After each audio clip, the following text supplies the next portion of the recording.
ধরে নেওয়া যাক একটা লোকোমোটিভ। এবার এই লোকোমোটিভে আমার ইলেকট্রিক সাপ্লাই করতে, সেই কারণে আমাদের উপর থেকে একটা ওএইচি কেবল টানতে হবে, যেটাকে আমরা ওভারহেড তারও বলে থাকি। 25,000 ভোল্টের কারেন্ট। এবার এই কারেন্টটাকে যদি আমার এই লোকোমোটিভের মধ্যে দিতে হয়, তাহলে আমি এখানে একটা পেন্টোগ্রাফ লাগাবো। আমি পেন্টোগ্রাফ সম্পর্কে তোমাদের আগের ভিডিওতে বলেছি। এখান থেকে 25,000 ভোল্টটা এখানে কিছু সার্কিট ব্রেকার থাকে, vacuum circuit breaker, normal circuit breaker. আমরা যখন ট্রেন লাইনে বা স্টেশনে গিয়ে কোনো উড়ালপুলের উপর দিয়ে ট্রেন যেতে দেখি, উড়ালপুলের উপর দাঁড়িয়ে ট্রেন যেতে দেখি, তখন দেখি চীনামাটি দিয়ে অনেক কিছু থাকে এখানে, ওগুলো হচ্ছে সার্কিট ব্রেকার। এখান থেকে কারেন্টটাকে সোজা নিয়ে আসা হচ্ছে ট্রান্সফরমারে। এটা হচ্ছে ট্রান্সফরমার।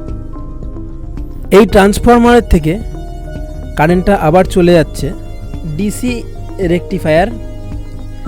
এই ডিসি রেকটিফায়ার থেকে আবার কারেন্ট চলে যাচ্ছে অক্সিলারি ইনভার্টারে।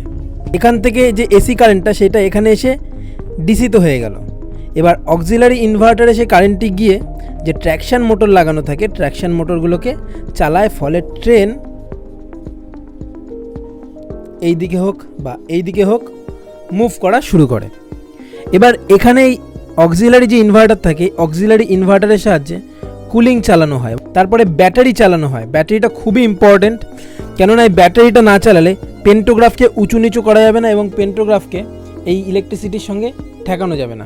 তাই জন্য এখানে ব্যাটারিটা চালানো হয়। ব্যাটারিটা চালিয়ে পেন্টোগ্রাফের কাজবাজ করা হয় বা বিভিন্ন রকমের মেশিনটাকে, পুরো সিস্টেমটাকে চালু করতে ব্যাটারিটার ইম্পর্টেন্স খুব বেশি। তাহলে বুঝলাম। আমি আরেকবার বলে দিই, পেন্টোগ্রাফ থেকে কারেন্ট সোজা আসছে ট্রান্সফরমারে, ট্রান্সফর থেকে ডিসি রেকটিফায়ারে যাচ্ছে, ডিসি রেকটিফায়ার থেকে অক্সিলারি ইনভার্টারে যাচ্ছে, অক্সিলারি ইনভার্টার মোটরকে ঘুরিয়ে ট্রেনটাকে আগে পিছু করছে। তো বন্ধুরা, আশা করি একদম সিম্পল ভাষায় আমি তোমাদের ব্যাপারটা বোঝাতে পেরেছি এবং আরেকদিন আমি ডিজেল ইঞ্জিন নিয়ে তোমাদের সামনে আসবো।